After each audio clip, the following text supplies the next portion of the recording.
La prière. Notre Dieu, notre Père, nous te remercions pour la grâce que tu nous accordes maintenant de méditer ta parole. Et nous te demandons par ton esprit de l'appliquer à nos cœurs pour que ce ne soit pas simplement de l'écoute, mais une mise en pratique de cette parole que l'on puisse vivre pour la gloire de Jésus-Christ, ton Fils. Et nous te prions, Seigneur, que la méditation de nos cœurs, parole de nos bouches, de ma bouche, te soit agréable, toi notre rocher, notre rédempteur, en Jésus. Amen. Bon, j'ai la voix un peu rauque, mais j'ai jamais supporté la climatisation dans les avions. Je sais pas si c'est le cas aussi, mais ça passe mal. Je vous invite à regarder une petite séquence, sauf erreur. Le titre de notre convention, le thème de notre convention, il a été tiré de la chanson de Christophe Maé. On va regarder juste une petite séquence.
Il évoque les choses qu'il a faites, faire son cirque, faire la cour, les fous rires, les fautes aussi. Il y a tous les bons moments d'existence, mais il y a aussi les moments difficiles. Il pense à Noël, ces chaises vides qui rappellent les personnes qui nous ont quittés. Et dans le clip, on le voit à différentes séquences de sa vie, vieillie par moments, comme un besoin de recul par rapport à l'existence. Et si nous aussi, dans un besoin de recul, on se mettait à l'écoute d'un sage, Coëlette, l'Ecclésiaste, un professeur qui rassemble un auditoire pour lui enseigner la sagesse. On lit ensemble, vous pouvez suivre dans vos Bibles, soit sur smartphone ou Bible, et puis ensuite, pour les autres, de suivre sur l'écran. Ecclésiaste 2. Je me suis dit dans mon cœur, allons, essaie la joie et tu goûteras au bonheur. J'ai constaté que cela aussi c'était de la fumée. J'ai traité le rire de folie et j'ai dit à propos de la joie, quand sert-elle ? J'ai imaginé dans mon cœur de livrer mon corps au vin tout en me conduisant avec sagesse et de m'attacher à la folie jusqu'à ce que je voie ce qu'il est bon pour les humains de faire sous le ciel tout au long de leur vie. Je me suis lancé dans de grandes entreprises. Je me suis fait construire des maisons, je me suis planté des vignes, je me suis fait des jardins, des vergers, et j'y ai planté toutes sortes d'arbres fruitiers.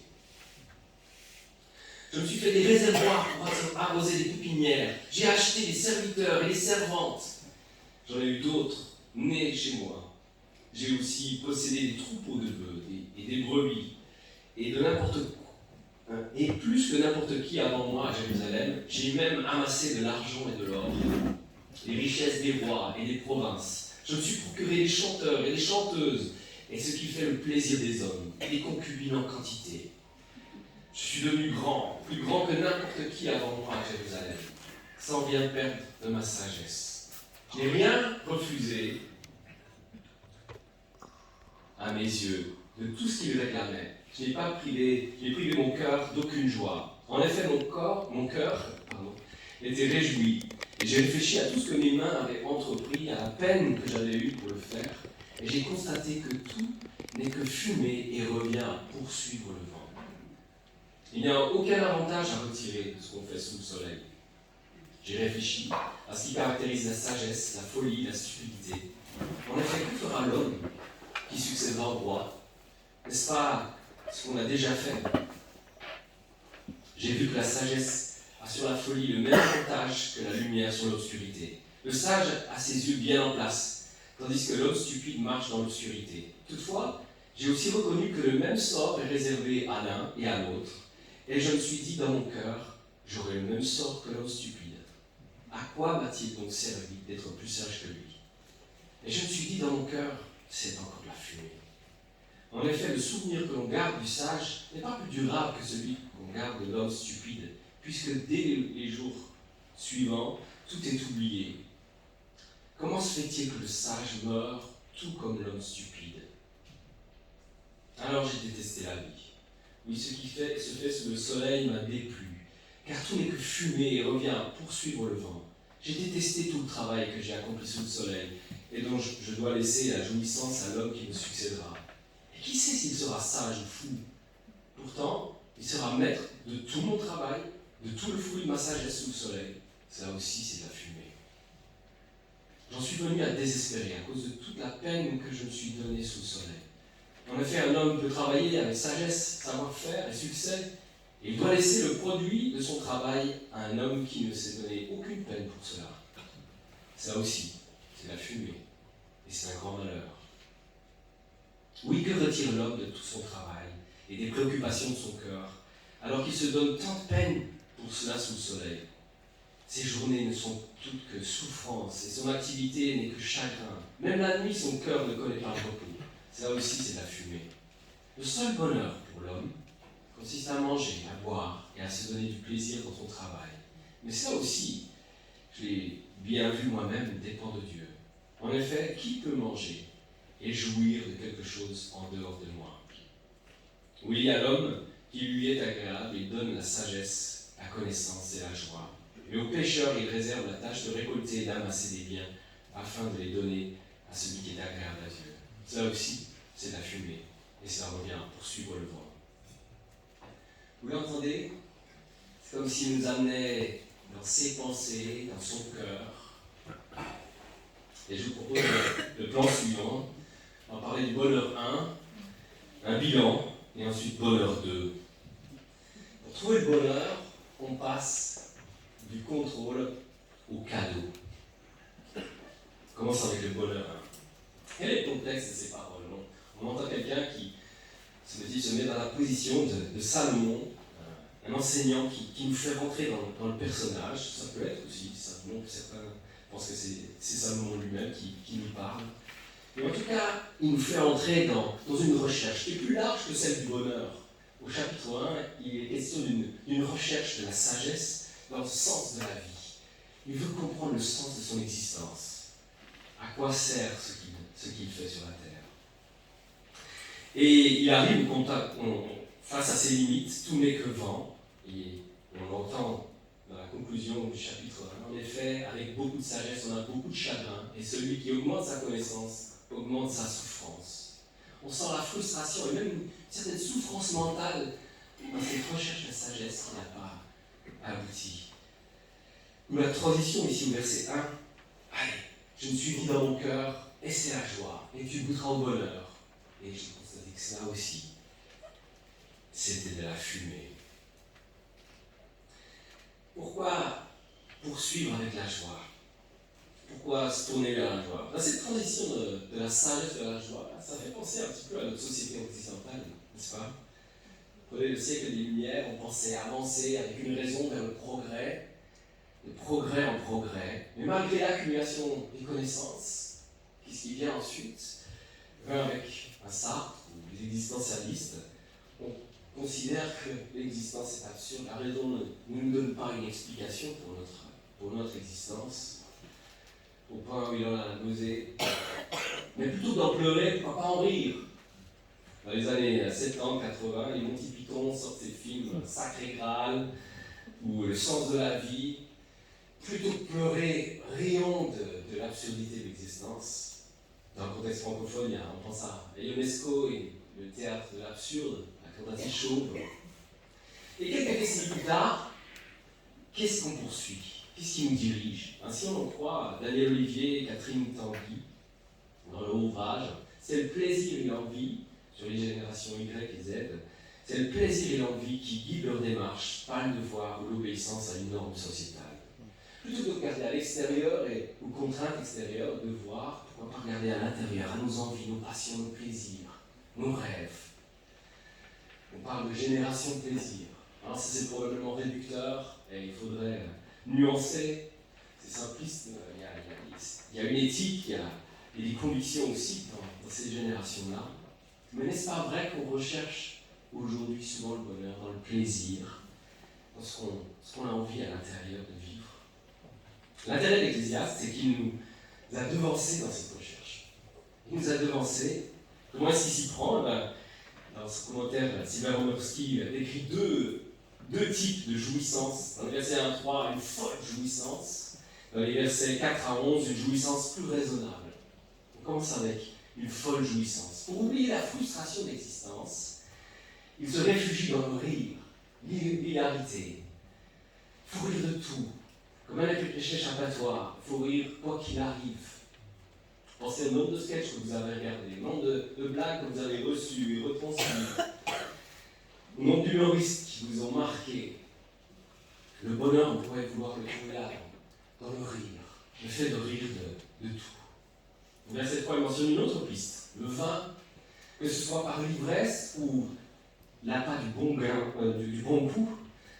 Le vin représente une consommation qui va anesthésier en quelque sorte. L'Ecclésiaste. Combien de verres, combien de temps passé en terrasse, à table d'un restaurant, combien de temps d'argent dépensé pour bien manger, pour bien boire. Je parlais de notre société occidentale. Émile Cioran, dans son regard sur la société française, disait la chose suivante, au milieu du XXe siècle. Depuis que la France a renié sa vocation, la mendication s'est élevée au rang de rituel. Ce qui est révélateur, c'est pas le fait de manger, mais de méditer, de spéculer et de s'entretenir pendant des heures à ce sujet. Comme si la nourriture avait pris le dessus. Combien de conversations passées à parler de la nourriture, de bon vin. Et là, je vais dire, je gâche un peu la fête. À la convention, on va réduire le sujet de conversation de moitié. Mais rassurez-vous, on va parler de la nourriture tout à l'heure. Au-delà du vin, des repas, on pourrait penser à tous les objets de consommation qui pourraient justement nous permettre d'échapper à la réalité, de nous anesthésier en quelque sorte. Accumulation d'images, de vidéos, les réseaux sociaux, les statuts des autres personnes pour trouver le bonheur, ne cesse que par procuration. Il est où le bonheur? Au verset 4, l'Ecclésiaste entame une nouvelle phrase. Je me suis lancé dans de grandes entreprises, je me suis construit des maisons, je me suis planté des vignes, je me suis fait des jardins et des vergers, et j'ai planté toutes sortes d'arbres fruitiers. Il se lance dans divers projets, grands travaux, enrichissement personnel, jouissances diverses, animation, luxe, sexe. Et prenons les travaux d'aménagement d'abord. Qu'est-ce qu'il fait? Les commentateurs relèvent dans ce passage des allusions à la Genèse, que ce soit par les mots choisis, jardin, arbres fruitiers, irrigués, faire germer, mais aussi dans les séquences, transformation de l'environnement, et ensuite rempli par les animaux d'abord, et ensuite par les personnes, comme dans la Genèse.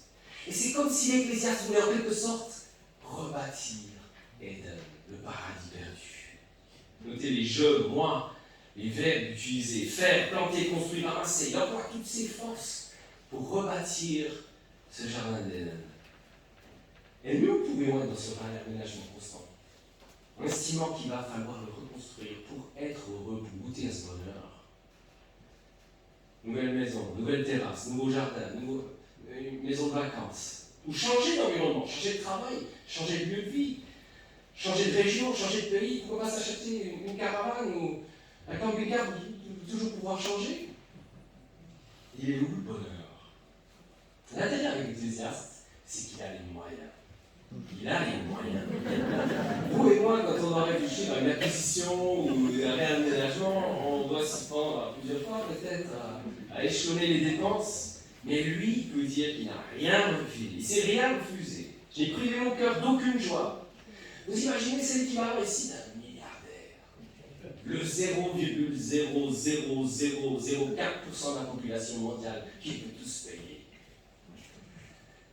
Et il s'enrichit encore tout de suite. J'ai même assez d'argent et de l'or, de bons investissements. C'est grisant, n'est-ce pas? En période de crise en particulier, encore plus d'argent. Il est là le bonheur. L'Ecclésiaste va plus loin encore. Les soirées, les animations, verset 8 toujours, le luxe, le sexe. Je me suis procuré des chanteurs, des chanteuses, et ce qui fait le plaisir des hommes, des concubines en quantité. Il peut se payer des soirées, tendance, avec des invités triés sur le volet. Dans les médias, j'imagine qu'on a tous vu l'une ou l'autre image du mariage de Jeff Bezos avec Laura Sanchez à Venise. Ouais, fais pas semblant. Ouais. Vous allez en voir une, la quantité qu'on nous a envoyée. Qu'est-ce qui est intéressant? Qu'est-ce qui nous intéresse? Parce que ce seront des stars, parce que c'est l'élite, parce qu'on aimerait bien goûter à la sensation, ne serait-ce qu'une soirée. L'Ecclésiaste est passé par là. Il a connu tout ça. Il s'est rien refusé. La mention des concubines est évocatrice. Le bonheur se trouve-t-il dans les conquêtes amoureuses? Il est là, le bonheur. Et peut-être qu'en écoutant l'Ecclésiaste, vous vous dites, ouais, mais lui, c'est trop. C'est trop d'argent, trop de luxe, trop de tout. C'est la folie du grandeur. Mais s'il allait jusque-là, c'est pour qu'il puisse dire qu'il ne s'est rien fait, justement. On pourra toujours dire de quelqu'un qui n'est pas allé plus loin que tel autre. Et comme Jean-Jacques Goldman le disait, il est allé au bout de ses rêves. Au bout de ses rêves. Et il a l'honnêteté de dire, verset 10, qu'il a trouvé une certaine joie. Au moins dans ses projets entrepris. Mon cœur était réjoui par tout mon travail. Mais c'est maintenant l'heure du bilan. Et là, je vous invite à regarder une petite séquence. L'Ecclésiaste évoque son cœur, ses yeux, ses mains, son corps, peut-être une allusion au sens, et j'espère faire appel à nos sens en regardant cette petite séquence.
et Ellie, c'est un amour de jeunesse. Ils se sont rencontrés avec en commun un esprit d'aventure qui est symbolisé par les ballons de baudruche. Le bonheur, il est dans toutes ces petites choses, la cravate remise à l'endroit, et puis les moments où ils se tiennent la main, ils vont au pique-nique ensemble. Mais c'est fait aussi des moments difficiles. Le fait de ne pas avoir d'enfants, le fait de ne pas pouvoir aller aux chutes du paradis en Amérique du Sud, alors que c'était le rêve qu'il cultivait. Ici, quel est le bilan pour l'Ecclésiaste? Si on devait représenter un peu nos espoirs de bonheur par les ballons de baudruche, on voit l'Ecclésiaste, j'espère que je vais effrayer personne, qui éclate nos ballons les uns après les autres. Que ce soit les projets d'acquisition, les animations, le rire, que ce soit aussi le bonheur qu'on peut vivre dans l'amitié, tous les projets qu'on se donne, c'est comme si ils perçaient les uns après les autres. Et c'est quoi qui perce? C'est quoi qui enlève la possibilité de ces projets? On le voit par la suite, c'est la mort. La mort qui est mentionnée dans le verset 14-15. Et on va devoir réfléchir à la mort pour savoir comment vivre. Il veut percer nos illusions les unes après les autres dans ce bilan. Et il n'a pas fait ce bilan sur un coup de tête. Au verset 11, il fait comme un enfant gâté, il a bien réfléchi. Excusez-moi, c'est pas ça. Bon, c'est pas grave. Mais il a fait ce constat à la fin il a fait le constat que tout n'est que fumée et revient poursuivre le vent. Il y avoir la fumée. Dans sa chanson, Christophe Maé utilise l'image d'une bougie. Justement, j'ai pris une bougie ici. Et il représente le moment de bonheur comme une bougie, comme une flamme. Et il a des similitudes avec l'Ecclésiaste. Vous avez vu la fumée là qui s'échappe? Ça c'est notre vie. Ça c'est le bonheur. Ça ne sera pas plus que ça. Elle a déjà disparu. Ce bonheur, il est parti en fumée.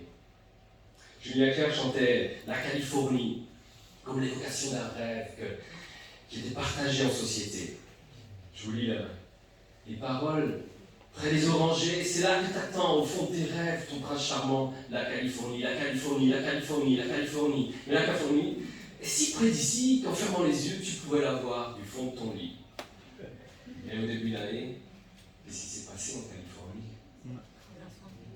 3000 feux, près de 40 hectares brûlés, 11 000 maisons en cendres. Et vous vous souvenez de ces images? Qu'est-ce qui restait? L'ironie, c'est qu'il restait des cheminées. Là où on fait brûler un feu, justement, c'est que ça qui restait pour bon nombre de maisons. Poursuivre le bonheur, c'est comme poursuivre ou vouloir se saisir d'une fumée. À un moment ou à un autre, tout part en fumée. Notre image, c'est poursuivre du vent. À l'extérieur, on peut ressentir le vent sur nos joues, sur notre visage. Mais en essayant de se saisir du vent, il va nous échapper à tous les coups. n'est-ce pas? C'est pourtant la course dans laquelle nous sommes tous lancés. En société, on est tous lancés après le bonheur. Que ce soit dans le travail, les loisirs, la famille, les occupations, les achats, les soirées, tous on le poursuit. Chaque année, on nous sort un classement des pays où on est le plus heureux. Et pour la deuxième année consécutive, c'est où? La Finlande. On est en Finlande pour être heureux. C'était un podcast pour les Suisses qui nous expliquait pourquoi quelqu'un était interviewé qui était justement installé là-bas. Il y a la mentalité des habitants qui l'explique. Comme une recette qu'on aimerait comprendre. Pourquoi en Finlande? L'histoire d'un pays, sa situation économique, géographique, sociale. Mais il y a aussi les saunas. Et il paraît même qu'on peut regarder pendant des heures, sans musique, sans commentaire, des reines broutées. Parce que ça nous apaise. Et on recherche les recettes du bonheur pour les comprendre. Et si on n'arrive pas à les reproduire chez nous, pourquoi pas y aller en vacances? Ou comme la personne interviewée, pourquoi pas s'y installer après tout? Selon l'Ecclésiaste, c'est poursuivre le vent. À un moment ou à un autre, on va connaître la frustration. On ne contrôle pas, on ne maîtrise pas le bonheur. Il nous échappe. En psychologie, on parle même de bonheur paradoxal. Le plus on le recherche, le plus il nous échappe. Le plus on est malheureux. Soit parce que l'objet est moins bon que ce qu'on imaginait, ou alors parce qu'il nous faut toujours aller plus loin dans la sensation. Comment l'Ecclésiaste fait-il pour tirer son bilan? Là encore, il est tourné vers la sagesse. Et il éprouve le besoin de s'expliquer, parce qu'après tout, il avait dit, à la fin du chapitre 1, que la sagesse n'avait pas su le mener au bout.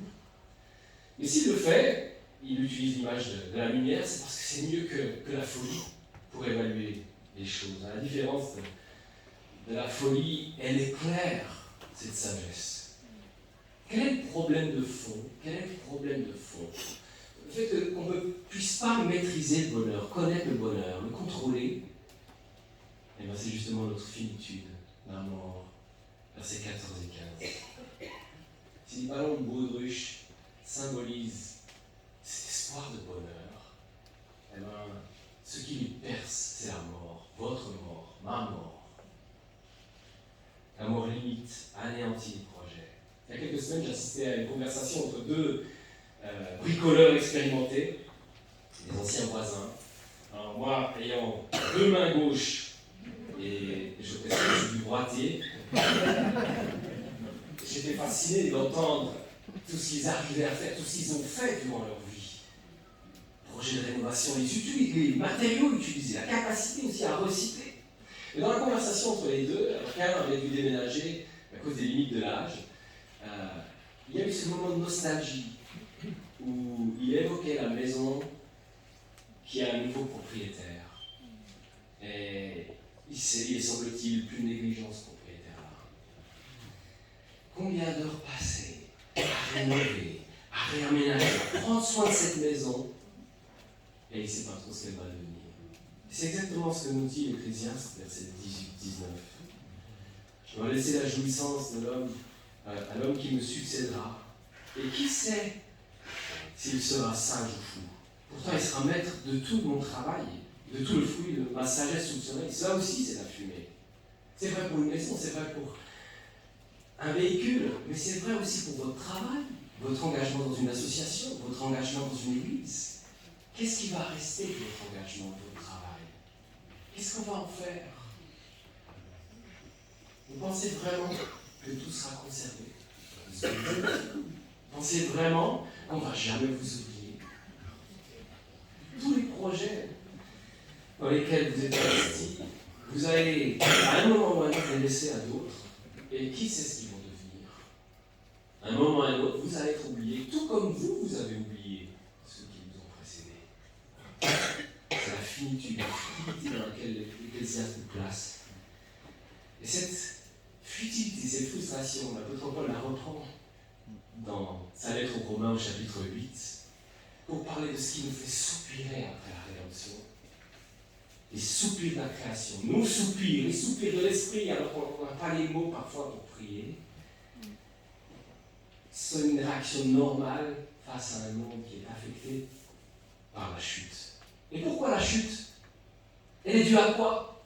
Eh bien, en Adam, on a voulu justement contrôler notre existence, devenir les maîtres de notre existence, définir nous-mêmes ce qui est bien, ce qui est mal, en excluant Dieu. Et dans notre quête du bonheur, à l'heure du bilan, d'où viendra la solution? Elle viendra pas du fait d'essayer de contrôler le bonheur, de le maîtriser. Elle nous échappe. La futilité de l'existence vient de la malédiction de Dieu sur la création, suite à ce désir justement de maîtriser toute chose. La solution fait partie du problème si on pense pouvoir maîtriser, contrôler le bonheur. Donc pour l'Ecclésiaste, la mort devrait nous enseigner comment vivre. Et un des constats que nous sommes tenus de faire, c'est que nous ne contrôlons pas notre vie, nous ne maîtrisons pas le bonheur. Cette frustration, cette futilité qu'on voit dans l'existence, elle nous fait soupirer. On soupire après la rédemption. On fait allusion à la rédemption tout à l'heure. Une rédemption qui concerne aussi la terre. Et maintenant, alors, du bilan dressé, qu'est-ce qu'on fait? On abandonne l'idée du bonheur. On l'oublie. On en reste là. Il est temps de passer au bonheur 2. Verset 24, le seul bonheur pour l'homme consiste à manger, à boire et à se donner du plaisir dans son travail. Mais cela aussi, je l'ai bien vu, moi-même, dépend de Dieu. Est-ce que l'Ecclésiaste est schizophrène? C'est vrai quoi? Les trois choses qu'il nous a dit plus haut, être une futilité, boire, manger, travailler, c'est maintenant ce qui devrait être sous ce bonheur. Il se contredit. Qu'est-ce qu'il fait là? Il s'agit bien du même auteur et il voit une cohérence entre les deux séquences. D'ailleurs, tout au long du livre, il va alterner perspectives positives et négatives. Mais ici, par contraste avec le bonheur 1, les commentateurs relèvent que dans la première partie, les 23 premiers versets, Dieu est totalement absent de la description. Alors qu'ici, en 3 versets, il est mentionné 3 fois. On évoquait les parallèles avec le jardin d'Éden. Pomerowski dresse un contraste avec Éden. Ici, on a du labeur, et il prime, dimension. Sous le soleil, 5 mentions. Côte à côte, on comprend qu'il en bave, il sue dans le jardin. Et le Créateur qui, en Éden, marchait avec l'homme dans le jardin, était le cœur, en quelque sorte, de la vie dans le jardin. Il est absent. Le verset 25 est difficile à traduire, mais encore, je retiens celle de Sylvain. En effet, qui peut manger et jouir de quelque chose en dehors de moi? Et c'est Dieu qui s'adresse à nous, en dehors de moi. La grande question qui nous est posée, c'est comment pourrait-on prétendre trouver le bonheur dans la création sans tenir compte du Créateur? Comment pourrait-on prétendre connaître le bonheur en faisant abstraction du Créateur? Le bonheur dont il est question ici, le bonheur 2, celui dans la relation à Dieu, dans la reconnaissance vis-à-vis de lui. Il est reconnu comme l'auteur, qu'on remercie. Le verset 26, Dieu se plaît même à prendre soin de ceux et celles qui se confient en lui. Il aime leur accorder des bienfaits supplémentaires. L'Ecclésiaste reconnaît même en fin de compte qu'il y aura quand même des limites, même avec ce constat d'une joie qu'on peut vivre. Il revient sur la futilité de l'existence. On va tout de même, sage ou stupide, faire l'expérience de cette futilité. Mais que doit-on conclure à la lumière de ce chapitre? Que Dieu doit être reconnu comme l'auteur de toute bonne chose, du bonheur. Il doit être reconnu comme l'auteur. Il doit être remercié. Parce que quand le Seigneur entre en scène, il change du pain en pain. Il change du vin en vin. Comme si la saveur avait changé. Quand on veut saisir du bonheur et qu'on fait de la nourriture ou du vin ce qui doit nous procurer le bonheur, si c'est ça l'objectif qu'on poursuit, il va nous échapper comme le vent. Mais si on reconnaît que Dieu est l'auteur de ces bonnes choses, on les apprécie comme des cadeaux qu'il nous fait. Non pas comme un dû, un objectif atteint, mais comme un cadeau de sa grâce. Quand Dieu est reconnu comme Dieu, le vin ne devient plus le moyen d'obtenir le bonheur, mais tout simplement de ses cadeaux par les fonds de Dieu. Pour nos projets, qui ne sont plus le moyen d'obtenir le bonheur, mais tout simplement les choses que Dieu nous a permis de vivre avec les ressources qu'il nous a données, physiques, mentales, financières. Et ce n'est pas seulement le récit de la création qui nous aide à tirer le bilan. Ce qui nous éclaire aussi, c'est ce qui vient ensuite. Quand Jésus va donner de la nourriture, il bénit Dieu, il bénit son Père, avant de donner cette nourriture à toute une foule. Jésus nous invite à un banquet, symbole du salut, l'abondance, Elle se retrouve aussi à Cana, où il change de l'eau en vin. Abondance nous invite au bonheur, à la joie, pour les bonnes raisons. Et si Jésus nous invite à sa table, c'est pour nous aider à réaliser qu'il est au centre. Parce que notre rédemption, et la typologie avec la Pâque, c'est lui qui la permet. C'est lui notre rédempteur. C'est lui l'agneau qui va se sacrifier pour que nous puissions entrer dans son royaume, bénéficier de ses promesses. Il renonce à sa gloire, se fait serviteur, se fait livrer de main en main.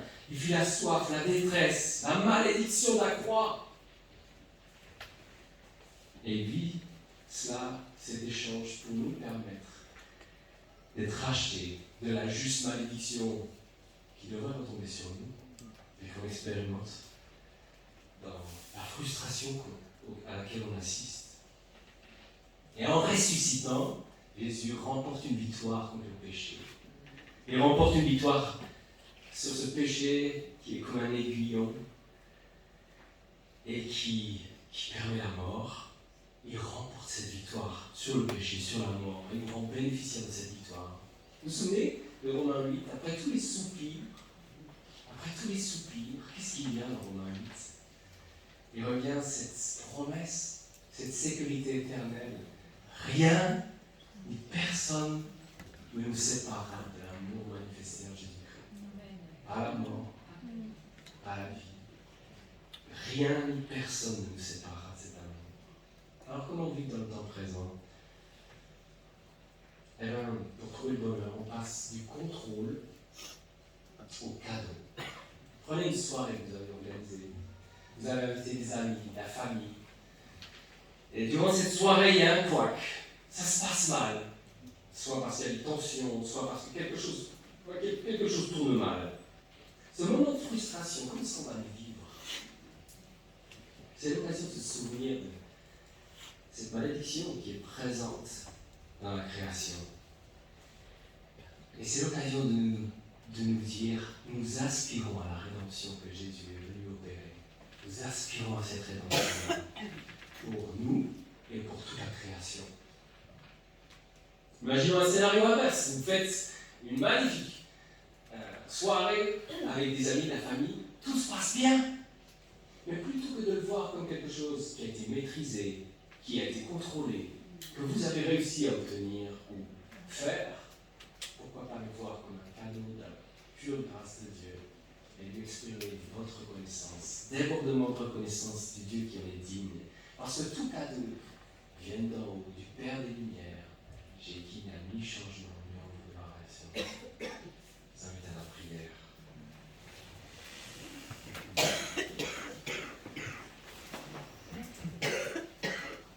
Notre Dieu, notre Père, tu connais les peines, les souffrances, les soupirs, certainement ici même, dans cette salle, tous ceux et celles qui vivent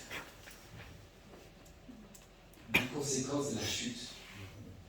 Et nous aspirons à cette rédemption. Nous nous tournons vers toi, notre Père. Et nous te remercions pour Jésus. Merci parce qu'il est venu dans notre condition pour nous libérer, pour nous promettre cette rédemption. Pour les enfants de Dieu, mais aussi pour toute la création. Accorde-nous, Seigneur, dans toutes les bonnes choses que tu nous accordes aussi, d'être remplis de reconnaissance vis-à-vis de toi. Et de ne pas voir le bonheur comme un dû, comme un objectif à atteindre, comme quelque chose qu'on pourrait maîtriser, contrôler, mais bel et bien comme une grâce. Et aujourd'hui, accorde-nous, Seigneur, des cœurs bien disposés à exprimer notre reconnaissance pour ta grâce. Au nom de Jésus. Amen. Amen.